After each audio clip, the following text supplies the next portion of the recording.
Halo teman-teman, jumpa lagi bersama kita dari kelompok 3 dan selamat datang di video praktikum IPA. Dalam kehidupan sehari-hari, kita sering menjumpai berbagai bentuk gelombang seperti gelombang air, gelombang suara, ataupun gelombang cahaya.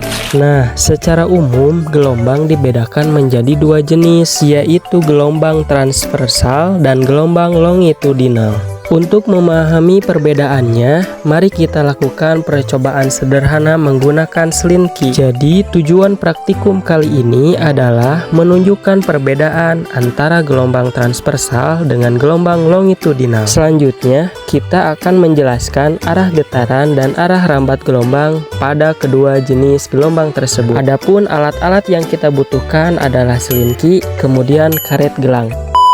Kita akan melakukan percobaan pertama, yaitu percobaan gelombang transversal tegak lurus. Pertama, letakkan slinky di atas lantai yang datar. Kemudian rentangkan slinky, tetapi jangan terlalu kencang. Salah satu orang menggerakkan ujung slinky ke kanan dan ke kiri dengan cepat dan secara berulang. Saat slinky digerakkan ke kanan dan ke kiri, tampak gelombang merambat sepanjang slinky dari satu ujung ke ujung lainnya. Bagian slinky bergerak tegak lurus terhadap arah rambat gelombang, membentuk pola seperti puncak dan lembah. Dari percobaan ini dapat disimpulkan bahwa gelombang transversal adalah gelombang yang arah getarannya tegak lurus terhadap arah rambat gelombang. Selanjutnya kita akan melakukan percobaan kedua, yaitu gelombang transversal dengan penanda karet gelang. Pertama, rentangkan slinky di lantai dan pegang kedua ujungnya. Kemudian letakkan karet gelang di bagian tengah slinky sebagai penanda satu titik pada pegang. Selanjutnya, salah satu orang menggerakkan ujung slinky ke kanan dan ke kiri dengan cepat secara berulang. Perhatikan gerakan karet gelang di tengah slinky. Karet gelang bergerak ke kanan dan ke kiri mengikuti arah getaran, namun tidak berpindah tempat secara keseluruhan.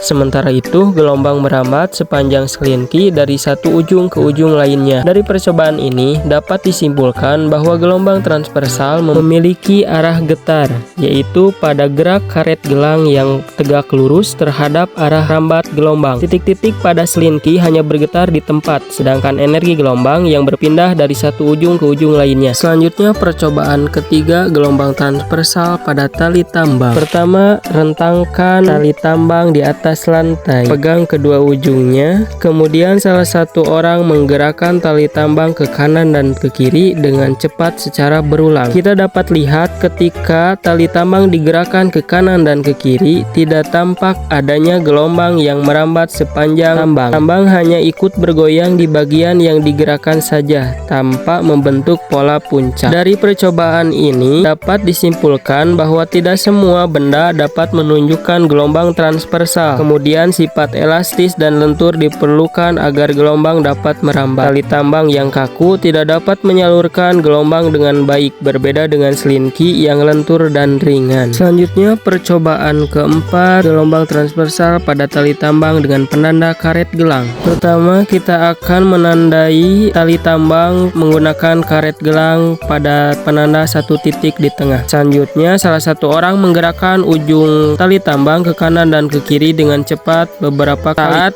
tali tambang digerakkan ke kanan dan ke kiri, karet gelang di tengah kabel itu ikut bergerak, tetapi gelombang tidak merambat ke seluruh tali tambang.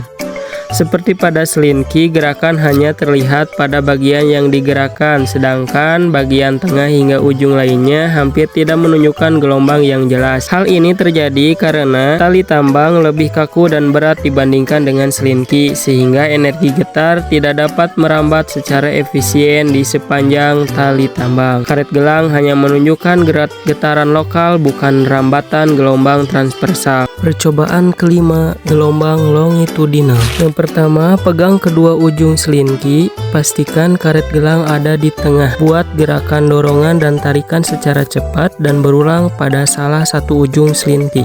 Perhatikan bagaimana karet gelang bergerak maju mundur sepanjang arah selinki. Pergerakan yang terjadi pada karet gelang menunjukkan gelombang longitudinal. Karet gelang bergerak maju mundur mengikuti kompresi penyempitan dan rekahan pelebaran pada selinki saat gelombang merambat melalui pegas tersebut. Dari percobaan ini, kita bisa lihat bahwa partikel medium, dalam hal ini bagian dari selinki yang ditandai karet gelang, bergetar sejajar dengan arah rambat gelombang.